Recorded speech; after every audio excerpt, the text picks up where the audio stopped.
Support for the Eyes Free Sports podcast is brought to you by Clusive. As a blind or visually impaired athlete, you know how important training is. With Clusive, you can take training on assistive technology, occupational, and career skills all online to help you reach your employment goals. Learn more at www.clusive.io. That's www.clusiv.io.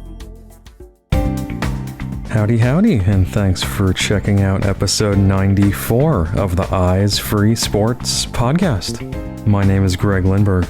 Here on this episode of Eyes Free Sports, we are featuring an interview with a blind tennis player, and this is actually the first time we've had a competitor in blind tennis here on the podcast.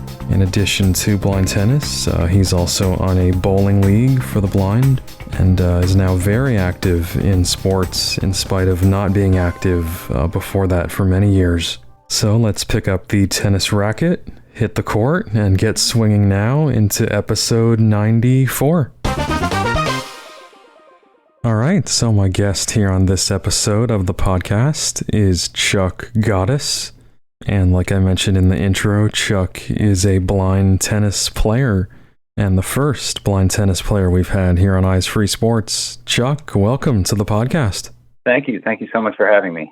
Absolutely. Really appreciate you taking the time here and really excited to talk blind tennis. I know I've had a few guests on recently, but super excited to actually have a tennis player on here for the first time. Yeah, it is. It's super exciting. Yeah, so first off, let's just kind of dive right in here. So as far as your background, just talk to us about, where you were born and your formative years. Born and raised, Pittsburgh, Pennsylvania. Done a little bit of traveling, but for the most part, I've been here all my life. Wow, born and bred and never left, pretty much, yep. Right? Gotcha. And then, so as far as your visual impairment, I think you told me, was it around 5th grade when you were actually diagnosed? Yes, 5th grade, I guess around 10 years old, somewhere in that area. And I remember just not completely grasping the idea of it, but it did make sense because I had trouble at night, being out with the kids in the neighborhood, wanting to play hide and seek in the evening, always wondering why I always had so much trouble getting around and everybody else seemed to be fine. So it sort of made sense, but, I don't know how much I really, computed all of it, deep down. It took many years for that to happen. Sure. At that age, our brains are definitely different and process things differently. So, and then, so as far as sports go, so I understand you did participate in several sports as a kid? Oh, yeah. Growing up, baseball was all I wanted to do. If anybody would have asked me what I wanted to do when I grew up, I would have been a professional baseball player. I played all through grade school and middle school up until 9th grade, where it started to get a little bit more competitive. And I was starting to notice more changes. It was becoming slightly more difficult to stay focused on the ball, to see it all the time because of my visual field. So I kind of gave it up after that, but I didn't give up on sports altogether. I still played tennis with my father, who first introduced me to the game. He was a pretty avid player himself. Played a lot with friends and in a work league. And my mother played as well. So I had a good bit of playing through my younger years and into my 20s with friends in the neighborhood. We would get pretty competitive down at the courts, and we'd have all day long marathon matches. A lot of pickup football. Loved throwing the football. And even when playing baseball, my position was pitching. I loved pitching. I loved throwing the ball. Always felt like I had a pretty good arm. Pretty athletic in general, I think. And then later on, got into playing some hockey, street hockey, into inline hockey, which led to a league that I played in for a good 10 or 11 years. Until the guys I played with eventually wanted to go play ice hockey, where it got to be a bit too much. It was really fast. And at that point, I was into my 30s and my vision was really starting to take a dive. and it was just getting to be too difficult. And I was worried about getting hurt or hurting someone else for that matter. So I kind of stopped playing then. Right, right. So it was around that time you kind of realized maybe it wasn't safe enough and keeping up with others was too challenging. Yeah, and it was discouraging at times because I felt like I had the talent that these guys had, or at least some of them, but I just couldn't do it. There were too many obstacles, especially with hockey. It's hard enough to focus on the puck. It's moving so fast, and you've got guys moving around all over the place. I was a defenseman, so I didn't have to handle the puck quite as much, but.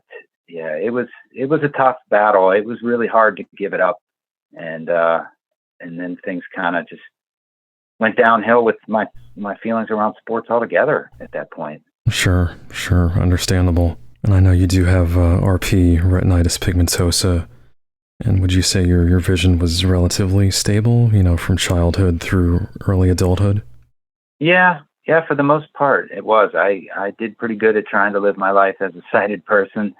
Fully sighted person, that is. I was only kidding myself, and I wish I would have, taken some steps towards helping myself around my impairment before I actually did, which wasn't until my 40s after I got married, and my wife was very encouraging about getting me to start using the cane. In fact, our first trip to Disney with my 3 wonderful stepdaughters was the first time I really ever used a cane, probably 41, 42. And it made all the difference in the world. I was like, wow, what have I, why have I been blowing this off? Why have I been so stubborn? But it really made a difference. Sure. Oh yeah, and definitely navigating a theme park like that, it's important to have a mobility aid, a tool like that. So. Mm-hmm. And then, so in terms of adaptive sports and specifically tennis, so I'm curious, how did you first learn about blind tennis? And just talk to me about that introduction to this awesome sport. Well, I actually learned about it from my wife, who had heard about a group here in Pittsburgh called BOLD, Blind Outdoor Leisure Development, and was chatting with somebody actually at my work when I was going for a job interview. She was chatting with somebody while waiting for me about that, and when we got home, she had went on to their Facebook page and saw the blind tennis clinic that they were doing at the Highland Park Tennis Club, and told me about it. And I was like, oh, that sounds really neat. Okay, cool. She's like, well, good, because I signed you up for it. So I was like, all right, great. Well, and then I found myself getting a little bit nervous. Well, how's that even possible? And I'm thinking about playing tennis because it had been years. I thought, there's no way, come on. And I'm like, I didn't know what to expect, but turns out to have been one of the greatest things that's ever happened. It's really been a game changer. Wow, that's awesome. And was that like 2022, or what kind of time frame did your wife first tell you? Last summer. Yeah, it was, I believe it was in May when it started. And it went for about 12 weeks every Saturday out of the Highland Park Tennis Club. Run by Dana Costa, who you interviewed recently. Sure. Just terrific. Everybody there has just been so great. The volunteers, even just people who come sometimes just to help pick up balls for us. And it's just been a great experience all the way around. But the first time he put that tennis racket in my hand, I was just like, oh, wow, that just feels great. And then she started feeding me balls, and I was just like, whoa, this is what I've been missing. I can do this. Come on, and it's gone on from there. It's been such a great experience. Wow. And I'm curious how many years in between, picking up that racket for the last time when you had more vision up until last year, how many years would you say was in that gap? I'd say probably the last time I played, I was probably in my early 20s.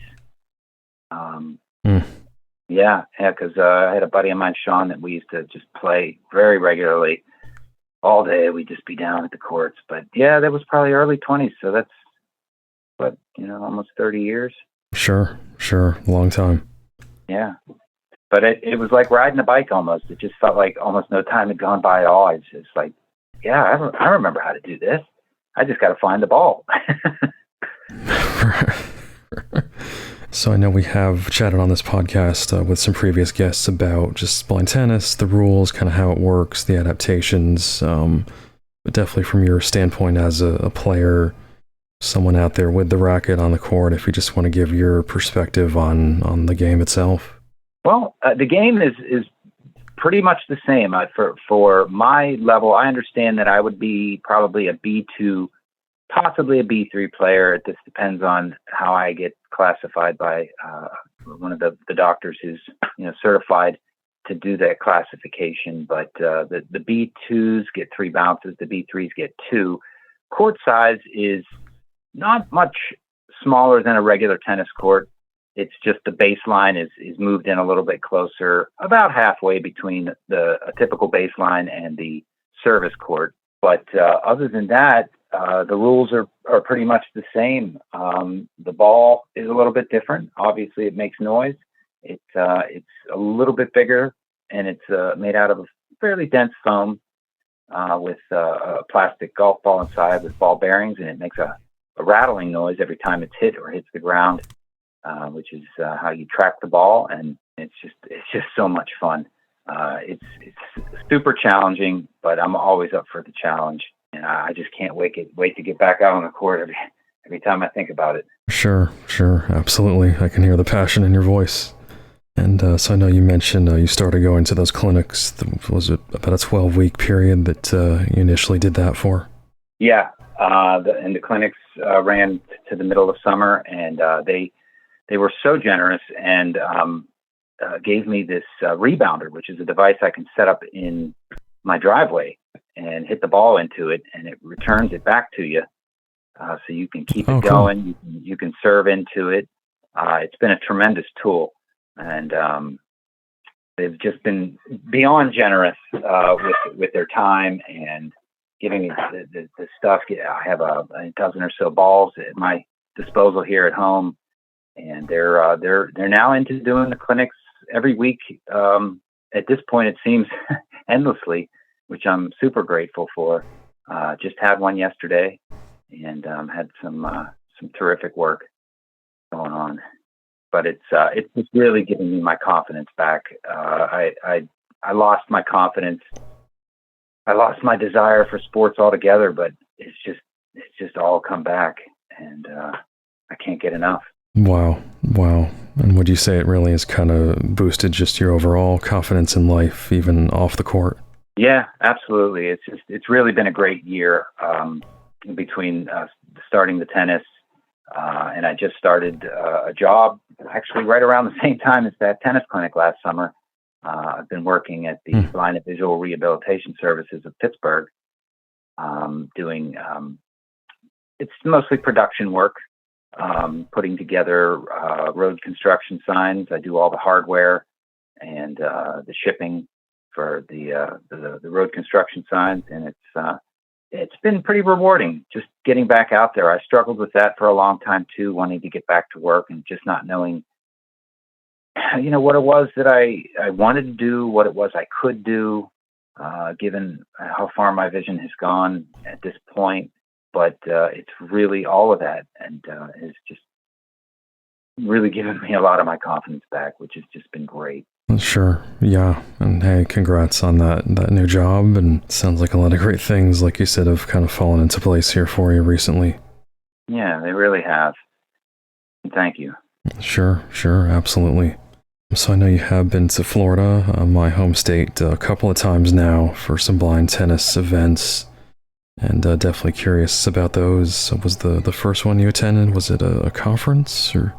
Yeah, it was the very first blind and visually impaired tennis conference and tournament. It was a bit of a friendly tournament, but there were people there from all over the world. Simon from Ireland was there, and gentleman Steve from Australia. Samir, who you also interviewed, was there. Dana and some of the crew from Highland Park, along with the USTA representatives, and it was at the USTA National Campus. Tremendous facility they have there, but yeah, we had 2 days worth of conference where we just did a lot of discussions and information speeches about blind tennis and where it's been going, in other countries. There's, it's so much more advanced in Europe and Australia and obviously Japan where it was invented. And we're behind here. We need to get on it, and that's what this was all about. But it felt really good to be at the ground level of something like that, and to be involved in that. And the people there were so generous and kind and helpful, and just knowing how much they wanted to help people like me, it just felt terrific. Absolutely. That's amazing. Super cool experience, it sounds like. Yeah. And did you get kind of some tips and pointers, different techniques in terms of gameplay on the court as well? Yeah, absolutely. We had the one day we had an actual clinic where they went over a lot of the instructions and the introducing the court to new players and the ball and how all of that worked. And then we all had a couple hours to just hit and work with different coaches. And that was a lot of what they talked about was from the coaching aspect, because it's hard to get people involved if you don't have the coaches to know how to teach it to these people. So they were doing a lot of that instruction, and then the second day we had the tournament. But with all these people around to help give me tips, I got a lot of great advice. And it was a roller coaster of emotions, in the sense that there were a couple of guys that came in, players from other countries, that were pretty good. I should say they were dang good. Paul Ribb from the UK was just dynamite. I mean, I couldn't believe how good this guy was. And gentleman Davide from Italy was there, and Dante from Texas. These guys were really something. It was a bit intimidating for me to see that, and I know I've got a lot of work ahead of me, but there were plenty of people around to give me encouragement and lots of great tips. Right, exactly. And I know you had mentioned to me you also returned for another trip to Orlando shortly after that, right? Yeah, we went down in, I think it was towards the end of March, just for more of a display. They were having a college NCAA tournament there, and they wanted to expose it to some of the players and the coaches, and even some of the people there at the USTA who had never heard about it. And we were there for about 3 hours, just doing a demo more or less, and showing people what we're doing and how it works. We had a really nice turnout. It was we were there for one day, but it was worth every minute. Sure. Yeah, that's awesome. And hey, just any kind of exposure, like you said, to NCAA athletes, obviously the support and backing of the USTA, the United States Tennis Association, the more awareness we can get out there about this awesome sport, the better. Yeah, for sure. And I want to help out as much as I can. And so what would you say your goals are within blind tennis? My goals are to keep playing. I would love to compete. Right now, most of all of the competition is outside of the country.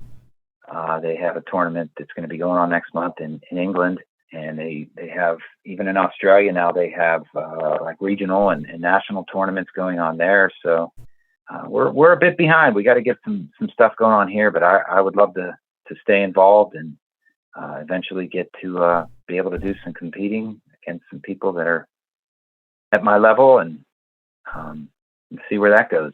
Right, exactly. So then moving on to bowling. So I know you had told me that you got into bowling and hitting the lanes not too long ago as well, right? Yeah. Some of the wonderful people that I've met at the clinic, some of the players were involved in the bowling league, and I joined last September. I hadn't bowled, I'd say at least 10 years or more. And my vision was better the last time I bowled, because I was not able to even make out the arrows in the middle of the lane anymore. And I thought, oh man, how am I going to do this? But they've got the guide rail that really helps you. And it took me a little while to get used to that and to get a feel for it. I'll admit, the first time I went past the foul line twice and hit the oil and went down. But I learned real quick Yep. to get a better feel for the distance and how far to go, and use that rail to my benefit. And it's come along really well. We had a great season this year. My first time around, we got second place, so that's pretty good. Oh, wow. Basically a silver medal, right? Mm-hmm. Yeah. Nice. Yeah. And how many total folks do you have on that blind bowling league? Let's see. I'd say probably somewhere around 16. I think we usually have about 4 teams with about 4 players on each team, roughly. Nice. Yeah. And do you guys bowl pretty much every week, or when the season's going on? Yeah, every Tuesday from September through May. Right. Wow. And Long league. Split up into two sessions, more or less. Nice. Yeah. I know I had mentioned to you that I've, bowled for many years as well, and have recently gotten back into it as, in addition to yourself, with the guide rails and whatnot. So it's like you said, it's definitely an adjustment, but there are some pretty simple adaptations that make it doable for us. Yeah, there definitely are, and I just love the challenge of it. Oh yeah, exactly. And just hearing those pins crash down, it's a great sound. You wait for somebody to say, sit down. One and done, one shot and done. It's a great feeling. For sure. Yep. And then I'm curious, any other sports for the blind that you've tried or might be interested in pursuing at some point? Nothing yet, but I'm really open. I know yesterday we chatted a little bit, and we talked a little bit about beep ball, and if it were ever in my area or the opportunity came up, I would love to try that. But I've also thought about maybe trying some skiing. Oh, cool. Yep. Maybe some tandem biking somewhere down the road. But I'm open. I'm open to anything. I love being active. Sure, absolutely. And any other hobbies, any other interests, things that you're into or might have interest in getting into? I've actually done a little bit of ceramics in my life. I actually own a potter's wheel, and again, it's something that I put off for a long time since my vision started to change. And just a couple years ago, I pulled the wheel back out and gave it a try, and I could still do a little bit of it. It was much better than I thought it would, because a lot of it is just feeling the clay and working with it. You don't necessarily have to see it to do it, but true. Yeah, it's a lot of fun. It can be very rewarding and just relaxing. Absolutely. Yeah, and like you said, a very tactile activity and something that's relatively accessible. I know that you also recently got a guide dog too, and I'm curious about your journey to getting a guide dog. What kind of motivated you to do that, and just talk to me about your experience. Yeah, I do. I have a wonderful guide dog. His name is Beckett, and he has just been just terrific. I was really getting my new job, was thinking about getting to and from work, trying to use public transportation, discussing that with my wife. And, we had heard some of the people at the tennis clinic have dogs, and started to think about it. And we thought, well, let's just apply and see what happens. And next thing you know, I was getting a call, and they said they had a dog. Well, first they sent somebody to meet with me and assess, my situation and get to know me, because they use that information to match you with the dog. But then I got the call, and it hadn't even been a year. I was surprised that it happened so fast. But I was there in March for 25 days. I got back April 20th. So I've had him now for 3 months. But it was such a terrific experience. I went to the Seeing Eye in New Jersey, Morristown, New Jersey, and they were just terrific. Everybody there was just wonderful, and it was worth every minute of the training. Yeah, I know several people that have gotten dogs from there. I believe it is the oldest guide dog school in the country too. So they've been doing it a long time. Yeah, and they do a really great job. Everybody there was so wonderful. And do you bring Beckett to your tennis clinics to watch? Well, I'm still working on that. He's still got a lot of puppy in him. He's only 2. He's a pretty big boy. He's now broke a couple of tie downs. trying to get at the tennis Ooh. balls. So I'm having to rewind a little bit, and I've got some tips now to help me get through that. But right now, it's just a matter of exposing him to it and letting him know that the balls aren't for him. And then I got to start to preoccupy him with something else to try to keep his attention away from the balls. But eventually, the plan is to have him with me.